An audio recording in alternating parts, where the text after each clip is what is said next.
नमस्कार, मैं विकास और मेरे साथ हैं प्रदीप जी। आज हम बात करेंगे देश में सबसे अधिक चर्चा में चल रहा विषय अभिनेता सुशांत सिंह राजपूत की मौत, उसके बाद ईडी, फिर सीबीआई और अब एनसीबी की जांच। और इस पर खड़ा होता एक प्रश्न कि क्या एनसीबी के जांच के दायरे में ये आता है भी है जो ये घटनाक्रम चल रहा है। और मित्रों, सुशांत सिंह राजपूत की मौत और इसके बाद ये सारा प्रकरण देश में कितना अधिक चर्चा में है, इसके लिए मैं एक उदाहरण दूंगा कि 8वीं कक्षा में पढ़ रहा मेरा भांजा फ़ोन करता है और बोलता है, मामा आपको पता चला क्या, दीपिका पादुकोण को भी एनसीबी ने बुलाया है ड्रग्स के मामले में पूछताछ के लिए। तो अब हम समझ सकते हैं कि 8वीं क्लास का बच्चा अगर इतना सोच रहा है तो देश की पूरी युवा पीढ़ी और एक बहुत बड़ा वर्ग कहीं ना कहीं इस घटनाक्रम से प्रभावित है। और प्रदीप जी, आपसे मैं जानना चाहता हूँ कि क्या आपको लगता है कि एनसीबी की जांच के दायरे में है भी जो ये चल रहा है? देखिए, इसमें 2-3 तरह के प्रश्न हैं, 2-3 तरह की चीज़ें चल रही हैं।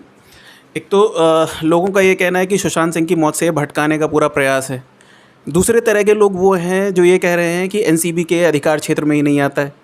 उनका ये कथन है कि एनसीबी का जो अधिकार क्षेत्र है वो है इंटरनेशनल जो लॉज है या उसकी वजह से जो हमारे ऊपर ऑब्लिगेशंस हैं ये ड्रग के पूरे इलिसिट ट्रेड को इसे कंट्रोल करने के लिए उसमें ही है। सिर्फ ये जो डोमेस्टिक लेवल पर या इंडिया के लेवल पर हो रहा है उसमें नहीं है। तो ये चीज़ तो मैं क्लियर कर दूं कि ये एक ऐसी एपेक्स बॉडी है जो आपकी ईडी, सीबीआई सबके साथ में मिलकर के काम करती है।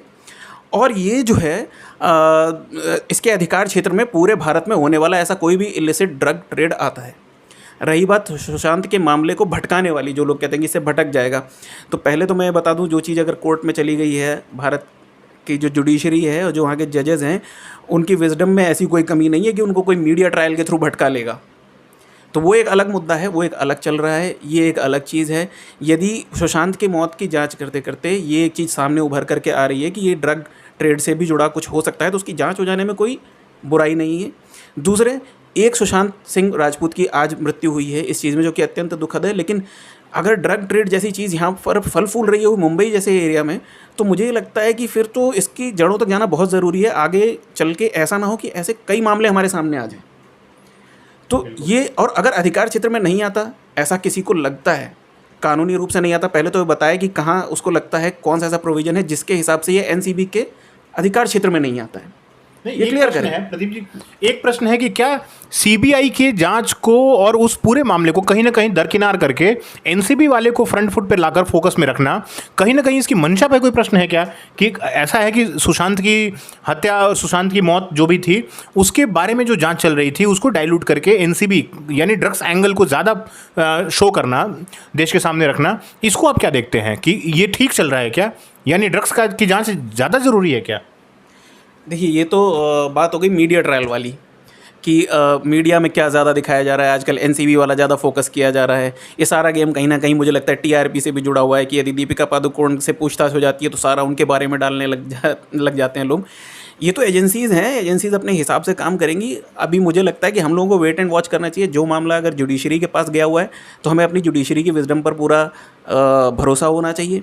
जहाँ तक बात है एनसीबी की या ड्रग्स की, ड्रग्स एक बहुत बड़ा मुद्दा है। ड्रग्स से हमें एक बहुत क्लियरली ये पता है कि दुनिया में टेररिज्म का बहुत बड़ा जो फाइनेंसिंग है वो ड्रग्स के थ्रू होती है। और इतनी गलत चीज़ अगर हमारे यहाँ चल रही है, हमारे यहाँ बॉलीवुड में पैर पसार चुकी है, इतना ज़्यादा पसार चुकी है कि बहुत सारे बड़े लोग इस पर ये कह रहे हैं कि पार्टीज़ में ओपनली ड्रग्स जो है सर्व किए जाते हैं। तो मुझे लगता है इसकी जांच होना तो बहुत ज़रूरी है। बहुत सारे वीडियो आ रहे हैं, बहुत सारे वीडियोस भी आ रहे हैं। और ऐसा ये कोई अनजानी चीज़ नहीं है कि बॉलीवुड का किसी गलत वजह से भी नाम आया हो, जैसे कि अभी जया बच्चन जी भी कह रही थी, उसका जिक्र भले नहीं करना चाहिए। हाँ, 80s के बाद में तो ये बहुत बार ये हुआ है कि अंडरवर्ल्ड से संपर्क रहा है और बहुत सारे लोगों का, और अंडरवर्ल्ड की फाइनेंसिंग का एक बहुत बड़ा जरिया जो है ड्रग्स है। ये सबको पता है। किसी ज़माने में गोल्ड हुआ करता था, फिर उसके बाद में जब ये पूरा चेंजेस आए, ये दाऊद इब्राहिम आया, तो उसके बाद में ये हुआ कि ये ड्रग्स के थ्रू ज़्यादा इन लोगों की फाइनेंसिंग होने लगी। तो इसकी जांच होना तो बहुत ज़रूरी है। तो राष्ट्रहित में ज़रूरी है। सिर्फ सुशांत सिंह का मुद्दा वो एक अलग मुद्दा है। ये चीज़ उसकी जांच करते करते यदि डायग्नोसिस में कोई और बीमारी भी पता चली है तो उसका भी इलाज हो जाने देते हैं ना। इसमें समस्या कहाँ पर है? और यदि किसी को लगता है कि क्षेत्राधिकार से बाहर की बात है तो वो कानूनी रूप से जाकर के पता कर ले। मुझे तो इतनी जानकारी नहीं, मैं कानूनी एक्सपर्ट नहीं हूँ, लेकिन मुझे ऐसा लगता है कि वो सुप्रीम कोर्ट में जाए। अगर सुप्रीम कोर्ट कोई रिट ऐसी देती है कि भाई आपके क्षेत्राधिकार से बाहर है तो वो ऐसा कर सकता है। यदि उसको लगता है सिर्फ उसको बदनाम करने के लिए किया जा रहा है तो वो बताए ना कि प्रोविजन कहाँ पर है। जहाँ तक मेरी समझ है, एनसीबी जो इम्प्लीमेंट कर रही है। जो 1986 में इसका जो गठन किया गया था वो हमारे डायरेक्टिव प्रिंसिपल्स में ही शायद वो आर्टिकल नंबर 47 है, जिसके अंतर्गत आता है कि इंटॉक्सिकेटिंग जो ड्रग्स हैं या इंटॉक्सिकेटिंग जो इस तरह की चीज़ें हैं जो कि मेडिसिन से अलावा किसी और चीज़ के लिए यूज़ की जा रही हैं, उसकी रोकथाम के लिए बनाया गया है। तो हमारे तो ये फाउंडिंग फादर्स का भी ये विज़न था कि हमारे देश के अंदर जो है ड्रग्स या इंटॉक्सिकेटिंग जो ऐसे मैटर्स हैं ये युवा पीढ़ी को हमें इससे बचाना है। तो दोनों बहुत ज़रूरी चीज़ है। सुशांत सिंह की मौत एक अलग मुद्दा है, ये एक अलग मुद्दा है। उसको पकड़ते पकड़ते अगर ये चीज़ भी पकड़ में आ रही है, ये एक बड़ी बीमारी है, ये पकड़ में आ रही है, तो बहुत अच्छी बात है, इसकी भी जांच हो जानी चाहिए।